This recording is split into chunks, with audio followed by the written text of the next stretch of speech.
All right, we're going to kick it off. All right, Eric. Curators and Digerati unite. Woo! It's the last day, come on. I'm exhausted. AAMC and MCN interactive forum. So this is the only slide we have because this is supposed to be an interactive conversation. So do you want to introduce everyone? Yeah, I wasn't really going to do introductions. I thought as we went along, people could kind of introduce themselves. Okay, so No bias. nobody knows me. I'm Eric Longo, ED of MCN. Hi, I'm Catherine Evans. I'm the Chief Curator at the Carnegie Museum of Art, and recently the battlefield promotion of Interim Co-Director. And hi, I'm Judith Pineiro. I'm the Executive Director for the Association of Art Museum Curators and AAMC Foundation. And I'm Carolyn Royston. I am Director of Digital at the Gardner Museum in Boston and also President of MCN for another hour.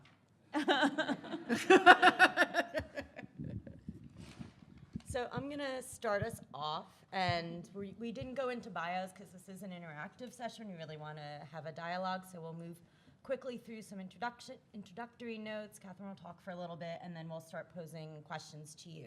And so if you're in the back of the room and you really want to participate, you can move forward, just a suggestion. So the reason we are all here today and the reason you joined our discussion is we collectively want to explore ways to better understand and create communication between curators and digital and technologists within museums, specifically through actions of MCN and AAMC. We hope that our efforts will go beyond those we serve and really work to create better relationships across all departments. In the sessions I've been to, there's been talk about how visitor services works, how marketing is part of the conversation in developing our content and our exhibitions. And so if we together can set an example of how to work collaboratively, we hope that it will spark others to do the same. So I'm quickly going to talk a little bit about what AAMC has been doing to move forward on the front of better collaborations between digital and curators. First, I'm here, hello. This is step one. I've never been to MCN, it's been wonderful. And so that's been a great step forward. AAMC has had our own webinars and on the topic, including one with Carolyn and her cohort, Christina Nielsen at the Gardner. We've had discussions together, MCN and AAMC. We've also had conversations with possible supporters about what we could do. We started honoring in our Awards for Excellence, which is where curators honor their own digital publications, works created specifically for the digital realm. Together with the Roy Rosencrest Center for New Media, Sheila and Sharon, we have worked on creating and hosting with the great support of the Getty Foundation and the Crest Foundation. RCH&M and AAMC has created the Network Curator, a 3-day digital literacy workshop. We've opened our doors, and Eric and Carolyn attended our conference last year. And lastly, hopefully we'll be repeating this conference at our conference in Montreal, this session at our conference in Montreal in May. We are taking this approach because we don't believe that just doing something here and plopping it on top of our programming is really going to enact change. We look at it as interweaving through many touch points and presenting professional development that we can advance inclusive workflows and better serve museums, not only for our visitors and our communities, but also for our own day-to-day work lives. They can be pleasant. And so we've really want to make this a forward-thinking activity. Is that okay? Yeah, I mean, just to add on to that, I mean, from the MCN perspective, I think that increasingly over the last few years, we've seen our role as an organization being about how digital permeates across the entire museum. And while it's amazing to have this conference and to be able to be with like-minded people and friends, we also know but it's a bit of an echo chamber. And actually what we really want to start to do as an organisation, and I look forward to seeing how Eric and the board take this forward, is how can we start to talk to other professional bodies about the work that we do, and how can we better support people who are working in other areas of the museum and help them with building digital confidence across the museum. And what does that mean for us as technologists? And what kinds of conversations do we need to foster? How can we develop those relationships? And I think, you know, this reciprocal arrangement of going to each other's conferences, I mean, I know that it was really enlightening to go to AAMC last year. It's a very different conference and different format to our own. And I was the only digital person, so you know how my colleague Christina always says, you know, she went to museums and the web and realized that she was the problem in the room as the only curator. I sort of had the similar experience at AAMC, and not in a bad way, but actually realizing that how much I take for granted about, you know, where people's level of literacy is, their understanding, but also what I saw was incredible enthusiasm from curators. And genuinely, I just don't know how to do things. I don't know where to start. I don't know how to talk to other colleagues, my colleagues in the museum. I don't know what they're saying. I don't understand when they start talking about agile and, you know, all of these things, really what they're talking about. So I feel very, very strongly that, you know, as a muse tech community, that increasingly our roles is about you know, trying to foster those relationships and help to build and embed digital across the whole of organization. Am I up next? Oh, hey. Okay. Well, I can certainly relate to what Carolyn just said. Being a curator, and I have a little story to share, and that's when I moved to Sao Paulo with my very young family many years ago without a lick of Portuguese, and that feeling of not being able to communicate really was overwhelming. I actually spoke Latin for a while, and it worked. I ordered a kilo of beef in duas partes de vida est. So, like, I got 2 little packages of ground beef. It's very satisfying. Nevertheless, it didn't help with my day-to-day existence in trying to support my kids there. And I'm recalling this because of something that David Newberry and I said to one another. He's the master developer that we had the good fortune of working with until he sailed off to the Getty recently. And he said, as we embarked on this digital provenance adventure that would become Art Tracks, he said he didn't speak curatorial. And I looked at him, you know, and I said, I don't speak digital.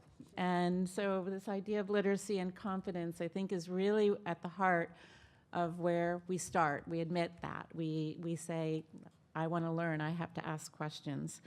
At the Carnegie Museum of Art, we've had the great pleasure of playing and learning new languages through developing projects, and digital and curatorial collaborations. And they've increased our fluency, empathy, ability to collaborate, iterate, respect expertises. And so we're no longer, most of us feel we cannot live in a binary siloed operation where content lives squarely with curators and the digital expertise, the engineering, the building lives squarely with the technologist. We know that in museums there are many more collaborators besides curators and technologists, and that's teams, whole teams of exhibitions, designers, facilities, operations, installation, visitor services, registrars. So it behooves us to do this together. Maybe some of you were at the museum and heard Eric Crosby talk about Ian Chang, the wizard artist who is working with AI. And maybe you saw the complex guts behind the LED screen, and that's very intentional, both from a structural standpoint and also to show audiences what it takes. Or Divya Heffley, who's here, her rendition, the VR rendition of Styles and Customs of the 2020s, or the Light Clock, Caroline's here, Or the deep dive we took into the new installation of Old Master paintings that features our Art Tracks project. So some of the things that we takeaways from our first day, our prequel to this conference, was the Digital Provenance Symposium, and it's data for all. Audiences are many: online, museum visitors, scholars, students, collectors, professional colleagues. It's a community enterprise. We have to believe in the linked open data, that object and object data can be read as records of our shared humanity. And that trust and reliability, not authority, must be at the heart of our conversation and our endeavors. And a big PS, Lulu Lippincott, our curator, added, as curators, we need to clean up our data, right? There's very little that we can do if we are operating in the data will never be perfect, but we have to get better and be responsible and accountable. So all of these have been incredible language lessons. Jeff Insko of our Innovation Studio and I recently chatted about the current state of such collaborations and mergings, and he proposes, maybe this isn't the echo chamber, that we are in a post-digital cultural moment. And I actually had to ask what he meant by that. And he said that it's when a curator can embrace the language of AI or understand the vernacular of video games, and a technologist can embrace and articulate how light and time are the building blocks of photography. Jeff and I compiled a list of key ingredients for a successful meal. Bring multiple voices to the table early, and depending on your literacy level of communication, invite a translator. Bake iteration and evaluation into projects, and understand that these practices do not stop once a project is launched. As curators, we are all about that finish line. Get to the finish line, open the show, and you're moving on to your next project. And what we've learned through HPI, through Divya and Caroline, and many other colleagues at CMOA, that's where the game starts to get really interesting, because we have to build that evaluation in. Be open and respond to feedback from users and stakeholders. Eliminate jargon and temper the excess of acronyms from all sides. One of my personal favorites. And ask questions when you don't know what those acronyms mean. Learn and apply lessons of cross-functionality to improve other museum practices, to build collaborative teams, break down those silos and hierarchies, and again, respect expertises. So collaboration and new ways of working require time and patience. It's often a big deterrent, a big hurdle. I say it's just like learning the subjunctive in Portuguese, which I did. But it's immensely rewarding and useful. When Curators and Digerati unite, did you come up with that title? Yes. Oh, it's beautiful. We have the ability to create transformative experiences for our visitors, our users, and ourselves. Thank you very much. Very well said. Thank you. And so we have some questions for the audience. Eric, did you want to pose the first? Yeah, I guess we just wanted to find out if among you there were some success stories of successful collaborations between curators and digital, and what that looks like. I guess it's just a starting point for the conversation. Jennifer. Yes.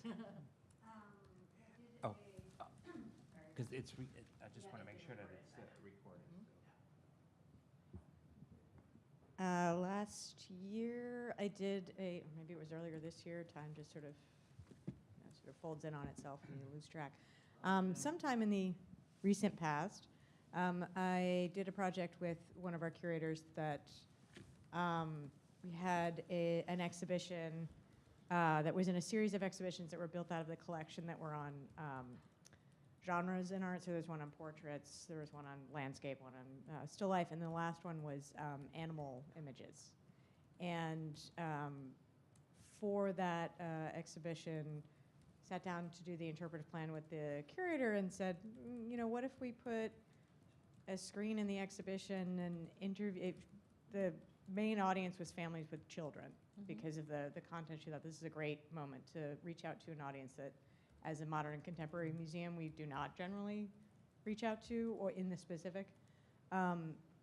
I said, what if we did a video where we interviewed children talking about art and then put those videos in the exhibition? And she was like, that's a great idea. I love it.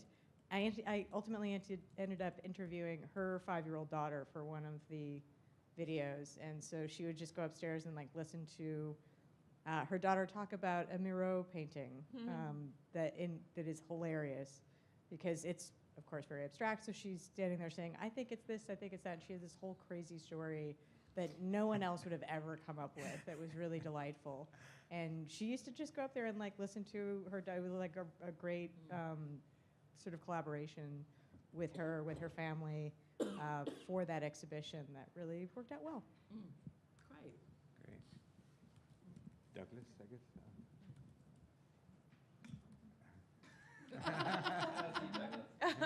Hi, I'm Douglas Hegley. I'm the Chief Digital Officer at the Minneapolis Institute of Art. On my right, I'm Alex Bordelot. I'm the content strategist at Minneapolis Institute of Art.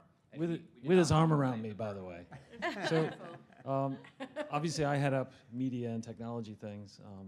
Alex is our content strategist. He lives in curatorial. That's intentional. So a couple of things that we've done at MIA to try to really formalize this capacity to work together. First of all, everything's cross-functional. We always work in cross-functional teams. Secondly, Alex is essentially the owner of all of our digital experiences. He's the initiative owner. So he's kind of pulling the strings in a way about what we're trying to accomplish. He's working with our digital production teams to make sure that the content we're making is on voice, on truth, on interpretive planning, so that we are a team rather than two teams trying to figure it out. And I should also say editorially, thank you for being here. I love this idea of mutual, fertilization. Long overdue. Let's do more of it. And if you're running workshops on digital literacy, I want to be there. I want to help with that. So sign us up. The other thing that we did at MIA is we intentionally have created this thing that sort of organically grew that we call the digital experience, meaning that in the galleries, we're not looking for lots of digital stuff. We're looking for a unified way that our audiences can interact with content without being confused or without being thrown off by technology. And one of the things that I'm very proud of is that our long-term evaluation has shown that people remember the stories they encountered, and they can't recall what technology they used to get to those stories. So I just want to say, my background actually is curatorial. I've got a PhD in art history, and I think the idea going in, when I moved into this role was, I kind of speak the same language as the curators, yet also can serve as a bridge to other divisions. You're and the I think, translator. what's that? You're the translator. I'm the translator, and I think actually that's borne out. I find that, and this is not news to anybody. You have, in terms of working with curators, some will be champions, and others, are skeptics.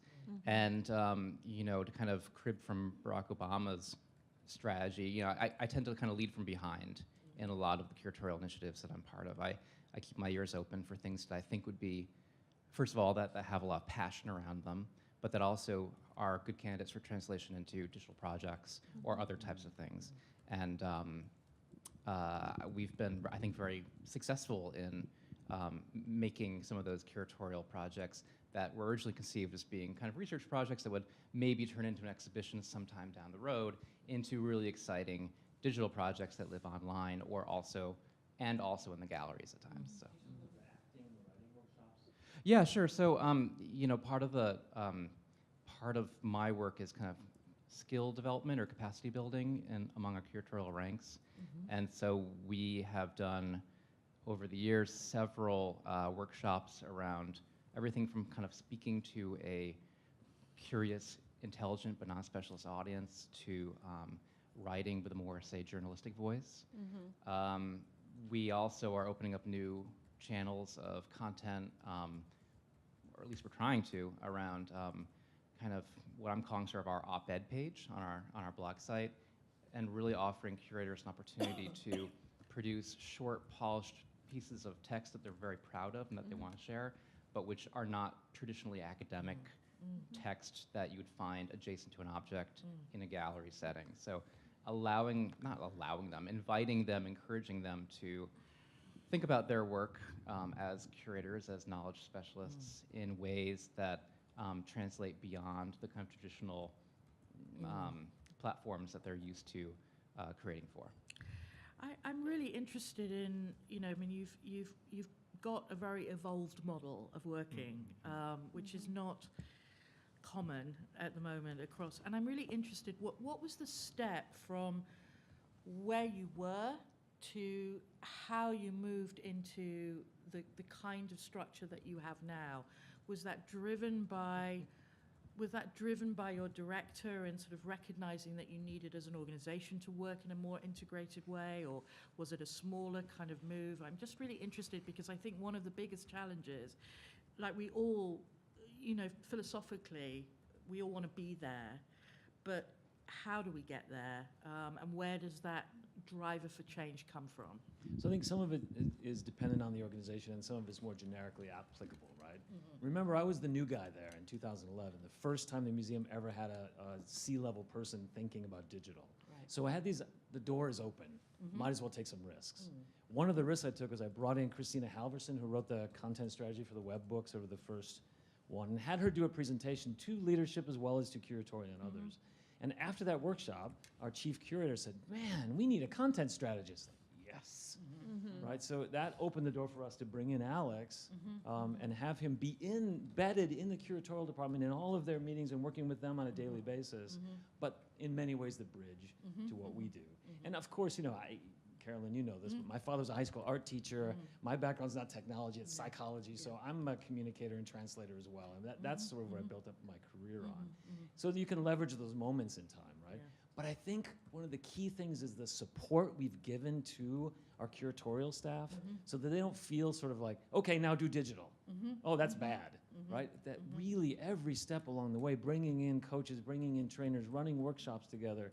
Chris Wetterland came in 4 or 5 times and reworked her entire writing, content for the web guidebook based on the work doing on our site with our curators. We had them in acting for camera workshops, just to teach them sort of the idea of how you communicate and how you express ideas in ways that are concise and entertaining, but without removing truth, right? That's not the idea. The analogy we always use is we don't teach calculus to kindergartners, but we give them some math so that someday they get to calculus. We're trying to engender curiosity. I just wanted to say one more thing, and not to monopolize the conversation, but I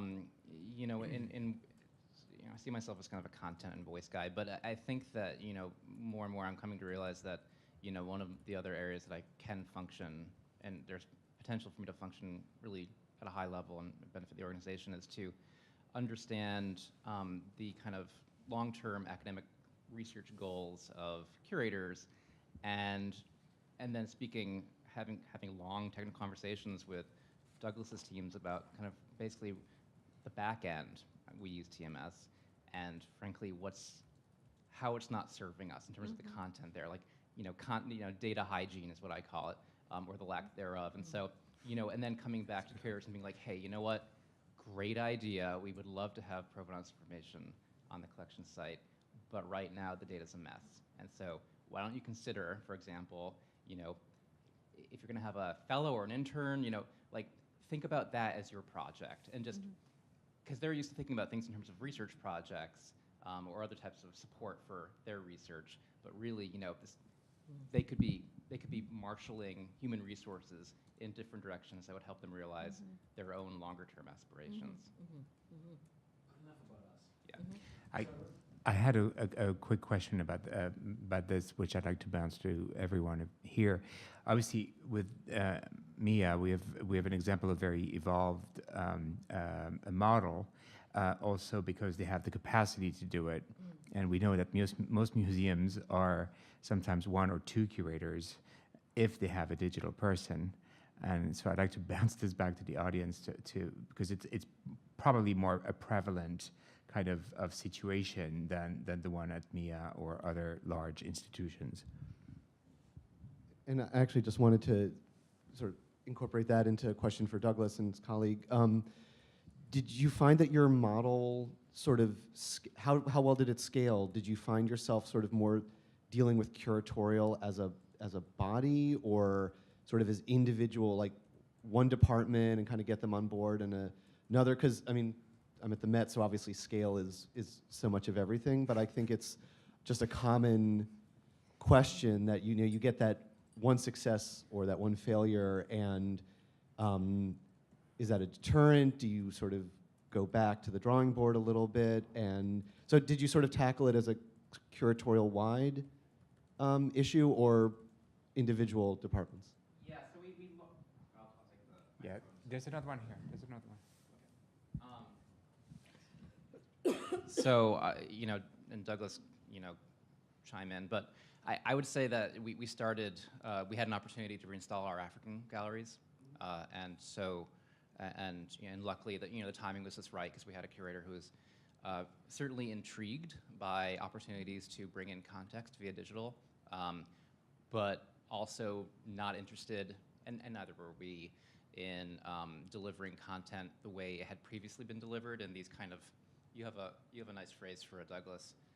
What is it? It's nursing homes for technology or something. Anyway, these kind of computer closets in the corners of galleries that, tended to have, voiceover with video and that sort of thing. Anyway, so that was our kind of opening to work on a multi-year basis, not only with a curator but with architects to really think about how we can integrate technology into the galleries in ways that fully support a museum visiting experience.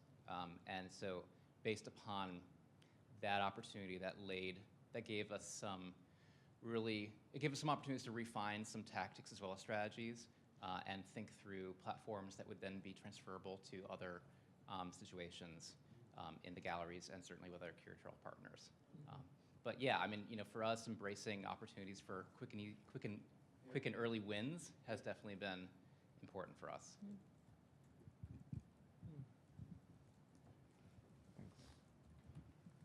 Anyone else? There were some hands raised earlier. Yes.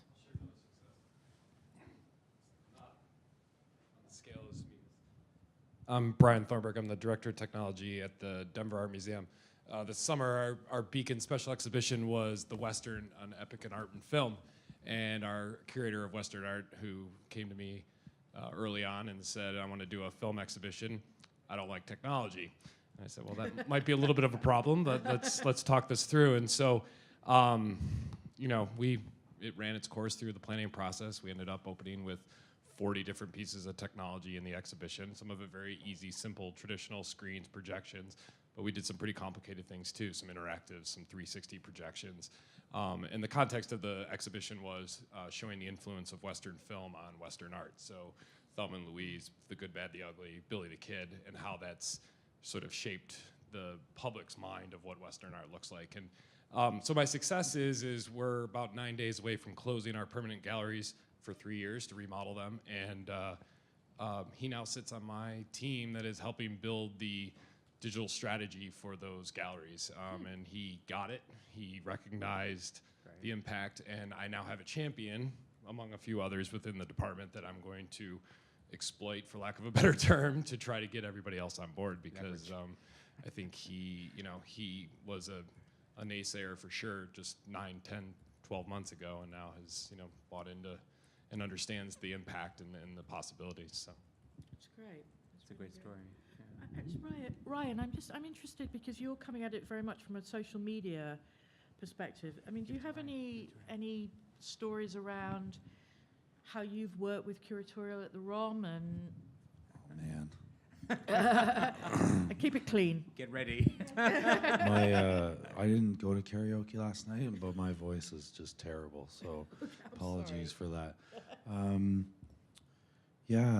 We've been working with the curatorial team for, I'd say, at least about 4 years now. And we really just started, baby steps, recognizing those allies that we had in those departments and leveraging what they were already doing to show the rest of their colleagues the potential. I quickly realized when I came into my role in 2012 that I'm not a paleontologist and I'm not an anthropologist. And if you're going to have a really great presence on social, you need those content experts to share what they're doing. And so we really work together to really up our game And there's a lot of workshops happening, a lot of teaching.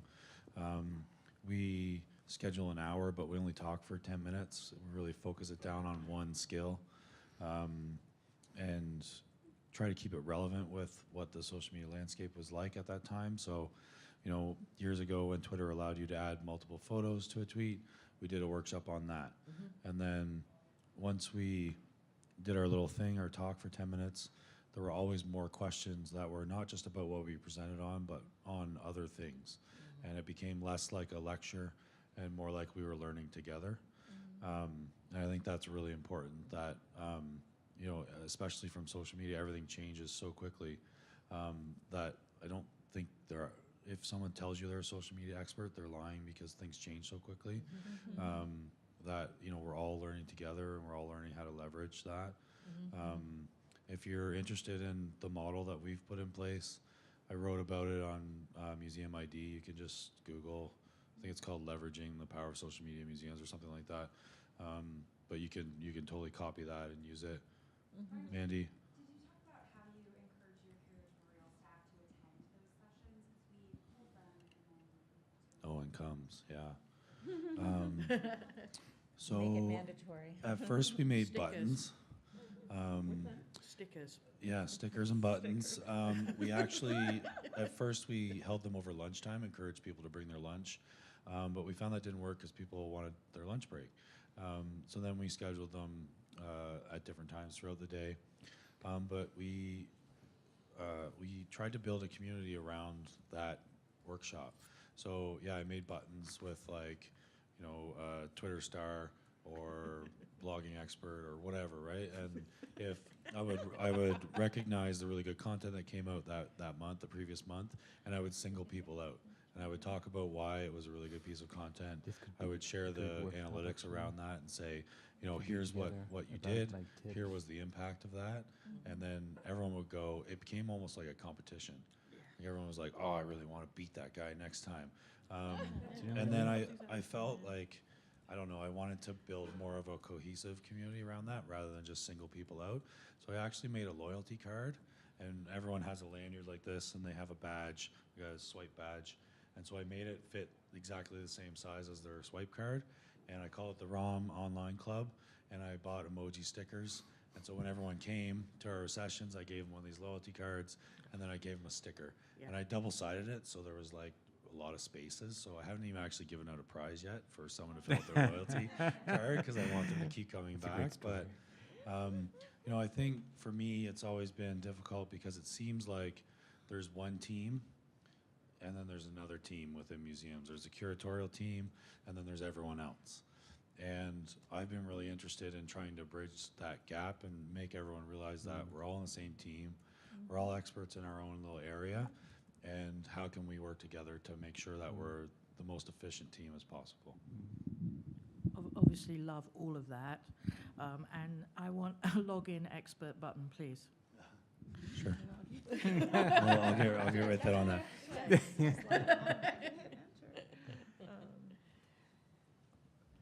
Anyone else? Any other?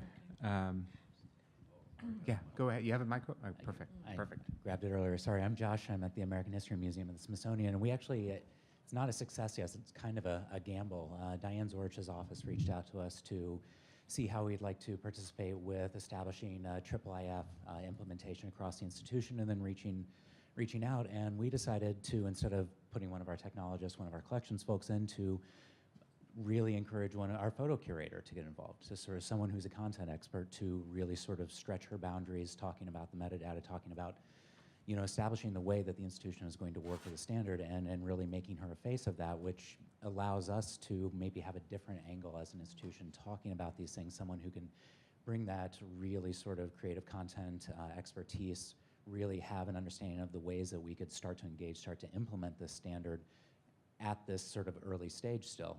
And so far it seems to be working. It helps for us because we're building sort of a metadata technical literacy amongst a single curator who's really sharing that, because everyone's really excited by IIIF. But at the same time, it offers, we have to trust, we have to trust our technologist colleagues that they're going to be making the right decisions, and we have to trust that we'll be able to learn and everything. But so far it seems to be working.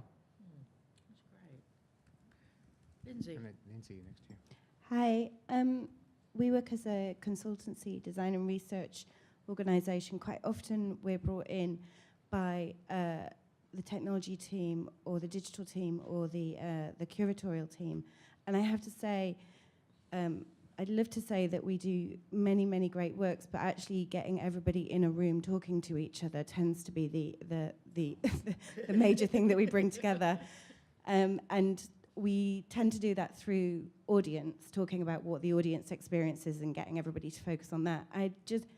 One of the things that I've seen work particularly well is having those two people from a curatorial team and a digital team work together to create an idea or a concept for something, and then go and develop the proposition and pitch that to the audience and hear from the audience themselves what they think of that idea, so that they're sharing and learning together, because I have to say, nobody's brilliant on either side in terms of getting those ideas right, and quite often that brings together a shared language. But what I quite enjoy is seeing the impact that has on both teams in terms of understanding the audience, working in other areas as well. Lindsay, do you have just a quick actual example of that? Just to understand what that looks like. I have a really good example. I don't know whether to name names or not. We worked, I'm going to name, because Lawrence is here, so we worked with the National Gallery in London. We did a design sprint with them. They were working on digital concepts together, and we had a curator who came with us, and she and the team had developed an idea about helping people plan what to do while they were in the visitor experience. So they all went downstairs together and they pitched this idea. It was to create an app. It was going to be a planning app. And the first interaction that they had was with somebody who thought they were in the National Portrait Gallery, so they hadn't actually realized they were in that museum. And that kind of level of information was one of those moments where they were like, oh my God, we're on a completely different level than we thought we were. And then they were all talking about the platform and the content in the same kind of discussion, and they realized that the app was a barrier, but also the level of content that they were talking about. And both teams kind of came away, they scrapped that idea and they started looking really, really generally at what is the most basic level of information we could give, and what is the basic level that digital can help with this, because actually it might not be digital. It's sort of about challenging assumptions, isn't it? Oh my God, yeah. Brutal, but effective. Assumptions. Yeah, thank you. Hi, everybody. I'm Divya. I work with Catherine at Carnegie Museum of Art. She mentioned when she spoke about the Hillman Photography Initiative. And we have had very successful partnerships with actually two creative technologists in this room, Jeffrey Insko and Carolyn Record, with the on-site identity element that we did for the initiative. It's called the Light Clock. It was a very, and I'm in the curatorial department, but it was basically dependent on a completely non-standard curatorial process. It's about outside voices in the field. It's not about a single person's voice. It's about a collaboratively generated idea and realizing that idea, and not one person taking ownership over it. And I think a lot, it was also the fantastic partnerships that we had and the idea generation that we went through, but those ideas, Ryan, are incredible, but I don't feel like we should have to appeal to that level of vanity to get curators involved. So at what point do we really need to think about changing what it means to be a curator and just changing the foundation of, it not being a dichotomy of curator versus digital, that it's not, I know, like preaching to the choir in this room, but it's not about losing something when you're having these partnerships. It's a completely new game, it's a completely new field, and I feel like one of the reasons that curators don't traditionally come to MCN is because they don't think it's for them. So the fact that we are having this panel is a fantastic start, and the relationships are great, but I want to see how we can push it further and really get curators to think about how this is a question of survival and not just what I have to do to keep my job. No, Divya, you and I are on the same page. and I think this reminds me so much, Judith and I were talking last night a little bit about how this reminds me so much about an early experience I had with AAMC, where that's the professional organization. Before Judith, I was there, and I made the bold proposal to bring an educator to AAMC, and we were going to talk about how education and curatorial needed to start right out of the gate, instead of education being this afterthought, like when I'm 6 minutes away from opening the door for an exhibition, education, go make it interesting for visitors. So we had worked for 8 or 10 years in my previous institution on a different strategy, and that was walking together through a project, through an installation, through any number of things, and trying to change that culture up. So it's still a long way to go, right? That's not, that hasn't, but now we have educators on our teams. Like you guys are the North Star, but I think that this is just a start of that, of that process. I'd like to ask a kind of follow-up based on what you said and also what Divya had said, which is I'm wondering, in terms of thinking about the connection between MCN and AAMC, I mean, you're saying that you brought an educator, but that is definitely not standard practice. I wasn't allowed to, actually. Right. I was roundly, rejected that proposal. Yeah. So I think this actually raises the question of whether or not AAMC is prepared to kind of move forward and really change the foundation of that organization to be something that is more open, that is not where the idea of bringing an educator or bringing a digital technologist or bringing an interpretation specialist is not horrifying. Right. No, you do. Can speak to that. So I think witness the fact that the organization is here. We do. No, I think it would be, you would probably be hearing a lot of the same things if you were at AAMC with a room full of curators. Yeah.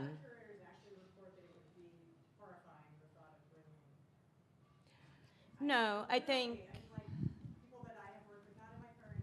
I was going to ask, where are you? I will talk to them. I'm working every day to improve the reputation of curators. Yeah. Well, we've changed. We bring in outside voices. We sort of have the same, very much so that MCN has turned and looked at what they're doing. Welcomed outside voices. We are getting nowhere just talking to ourselves.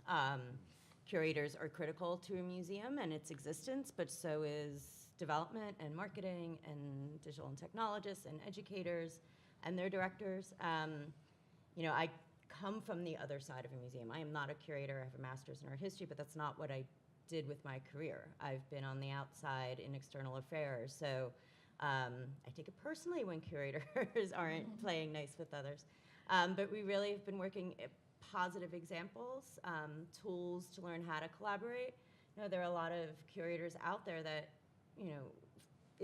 they're not the issue. Their colleagues might be putting up walls, and how they can work and make those relationships better. It's important to us because museums are important to us. And so we want to make them better places. Yeah. Yes. Would you consider creating a track in which the only sessions that get accepted are ones that they are bringing somebody from another part of the museum?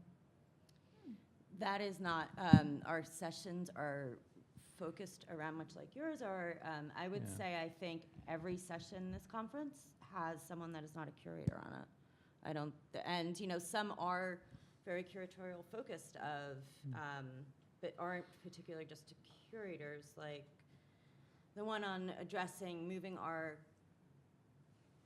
preventing cultural isolation, how curators are taking and working with artists from non-financially traditional centers of the art world, and reappropriating their work by putting them in four-wall, white-wall institutions, and so that is important to have an artist on. We're doing another one on sort of revisiting how our traditional collecting museums are presenting a very colonialist view.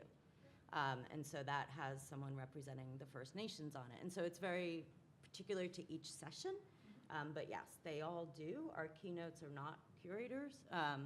So yes, if that answers, we do that. Yeah, Jeff. What Divya said about the notion of the dichotomy is the key there for me, and it has me thinking a lot about the fact that we need to generate a little bit more empathy on both sides, and not really, you know, it's not we have to change the curators, but there's also a lot wrong with digital, and so how can we start to come closer together? And I'm wondering if anyone in the room has implemented empathy practices in their institutions that are designed to bring the two sides together, you know, in a way that acknowledges faults on both sides. I actually think that's a critical component that's missing from our internal museum staffs. You know, everyone points the finger at the director. They're not doing this, they're not doing that. They want me to work these hours, but they are too. They're going out on funding 24/7. I mean, I think we don't have necessarily an understanding of what each person does day to day, which doesn't feed well into understanding each other's capacity. I think there's a lot of museums where they might not even know, not to point out big ones like the Met, but they might not even know each other's names or be encouraged to have lunch together. And that's something we need to work on, and it's something I've been working on and thinking about, and how do we broach that as a subject museum-wide, not just curatorial. Carol, you want to say Just something? very quick, and I know Yeah, you, Richard wants just to really say something. quickly, I mean, I think it even is more fundamental about how we plan together, right? How we set budgets together, how we think about resources and understand how much time it takes to do things. You know, that if you're asking someone to do social media, you need a content plan and a strategy and an approach, and it's a specialism, and it doesn't happen, you know, in 2 seconds, or how long it takes to make an interactive, or to do a film, or, you know, to write wall labels, or, you know, so I think even that conversation is not really happening, you know, very well, and those are things I think we can all help with. But I totally agree. Yeah. Sorry, you had it. Richard. Desperate. Yeah. Oh, I don't know if I'm desperate. But, well, but I think this is actually a great follow-up question. Is sort of like, before you're a curator, you're assistant curator, associate curator. Before that, you're a student somewhere, and not knowing much about AAAC? AAMC. AAMC. Okay. How are you working that sort of back up in terms of museum studies programs or art history programs? Where does digital start getting introduced into your life as a scholar, as a researcher? Not to say that MCN necessarily has a model for this, because we have a kind of complicated relationship with where people come from. But I'd be interested to hear like what your thoughts are on that. The pipeline issue in art history is a complicated one, and one we know is critical to work on, because it also involves socioeconomic backgrounds, making sure we're inclusive as a field going forward.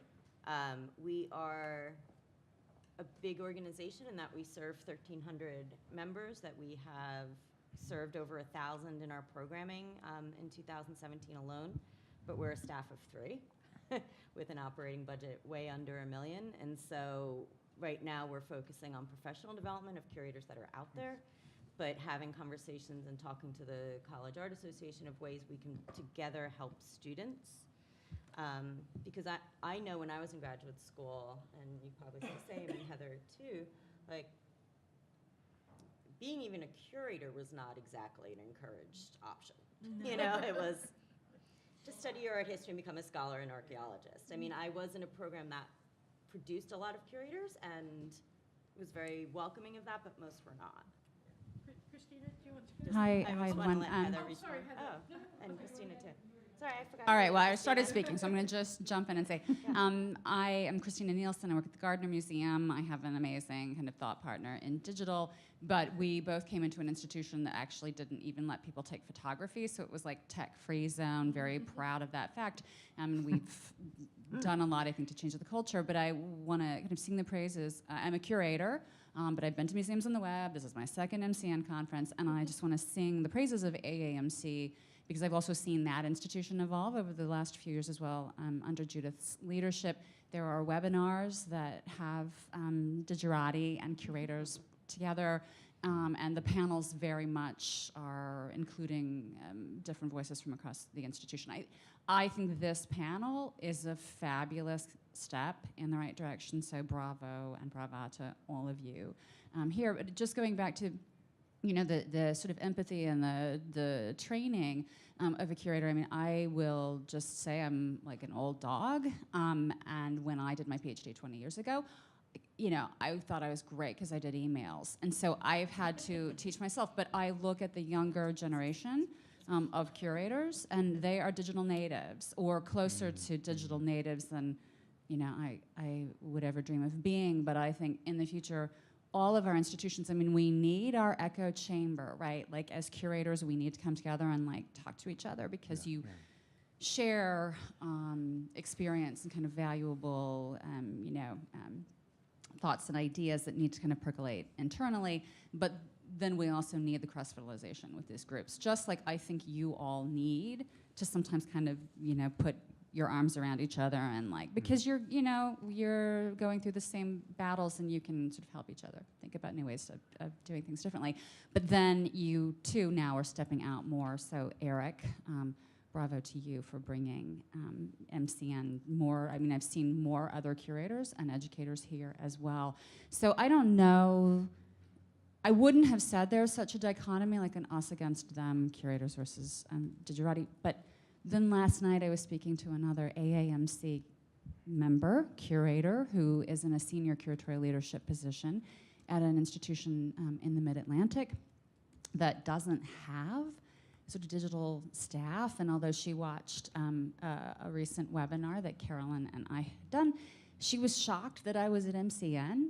And I thought, Catherine, you were talking about translating. I also would love to come out of this conference with an elevator pitch. Not that curators don't understand that they actually need to be fearful to change their practice, because if they don't change, there's much more to lose than if they do.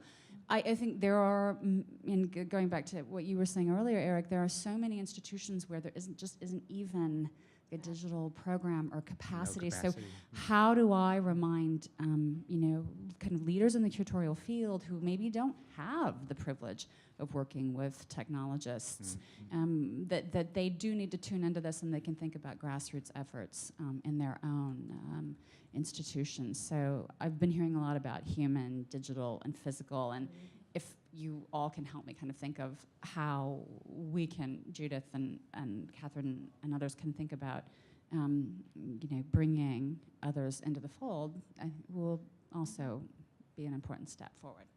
Great. There was one more question, I think, and it wasn't really a question. It was kind of a follow-up, if that's okay. Sure, but sure, yeah, sure, I think it's one absolutely. thing to, for those who maybe don't understand that, like almost no curator is trained to be a curator.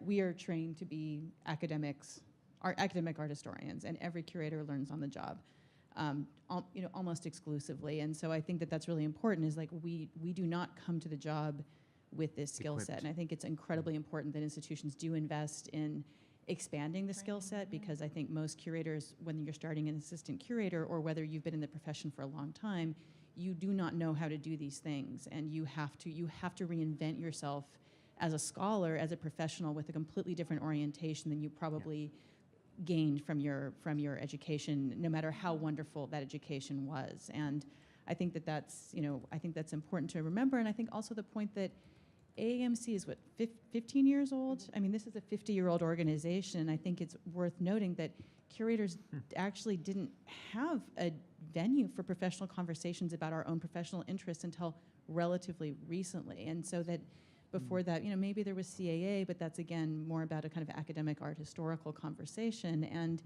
So in a way, I feel that, yeah, I think that there's, I think that we're doing a lot of catch-up kind of self-education, and it demands, yeah, I think a lot of empathy and a lot of collaboration with, our colleagues and our peers at other institutions. And I feel like I'm saying this in the voice of a curator. I'm no longer a curator.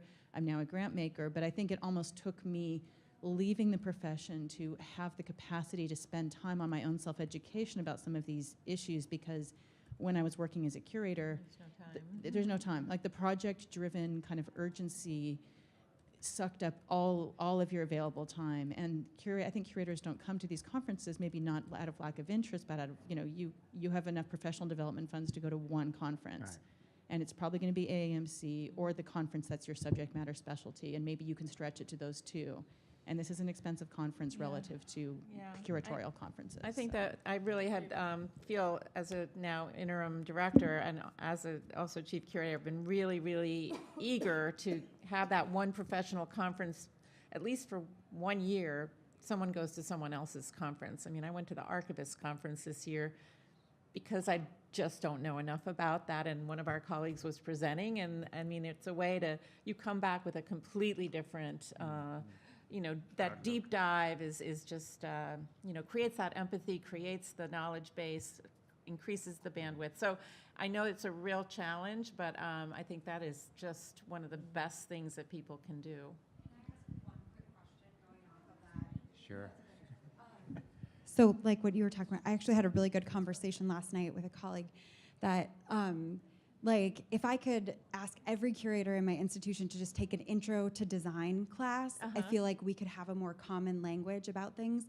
But from your perspective, what's the one class or thing that you wish that digital people would learn? Oh, I think a class let's end on maybe an in action item. planning, like understanding how much time and effort goes into a label, and that sort of push and pull a lot of curators feel of the academic voice and the visitor voice, and sort of grasping, I think that is really important, or just having some art history background is helpful. Well, there's 4 minutes left, and I think this is a good segue, because the impetus behind this session today was really to start a conversation so that Judith and I, or MCN and AAMC, could co-develop joint programming this coming year on one or two things, really. Let's take it slow and report back in Denver next year in November for MCN 2018.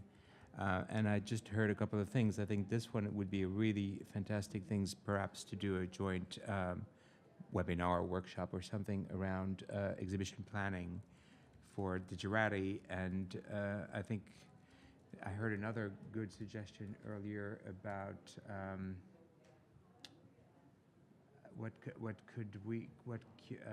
something that we could bring to the table for curators at your conference. Oh, what Jeff said? Yeah, about yeah, empathy. yeah, empathy, exactly, yeah. Can bring that to AMD too. Yes, yeah. I think what would be the one thing you would want curators to learn about what you do? I mean, beyond how to tweet, a bigger picture sort of concept of your day-to-day to help foster that empathy. Sir? Well, I kind of like the Mia example of like the translator voice, or the digital kind of your job, like to contextualize. For me, what I feel like is most important is just a general higher level of literacy on both sides. Yeah. But honestly, I think Honestly, I think the onus is on curators to embrace digital tools, because the tools do shape the content. And that's actually really exciting, because there are so many new ways of talking about the things that we love, which frankly better reflect the preferences for media consumption of our customers. And so I think there's something really profound and powerful in that. And I know there's the Network Curator opportunity, which I applaud. I think that's a really excellent idea, and I'd love to see kind of how that grows and what impact that has. I would say just our experience at the Gardner was doing a non-digital project, which was visitor journey mapping, which brought lots of different areas of the museum together and helped us over a couple of days to develop a shared language, and this idea of testing assumptions about things from all sides in a fairly, with a common, we had a common purpose around the project. So we had a challenge that we were trying to solve, which is, a very complicated visitor experience. So it's something like that as well, where you're really bringing together a cross-section of the museum to look at a common challenge, I think was really helpful. Very good. Any last thoughts or? I just want to say I'm so happy that we've had this session, and to thank all of you, because I think, the comments have been and questions have been really, really helpful. So thank you very, very much. Thank you. Thank you.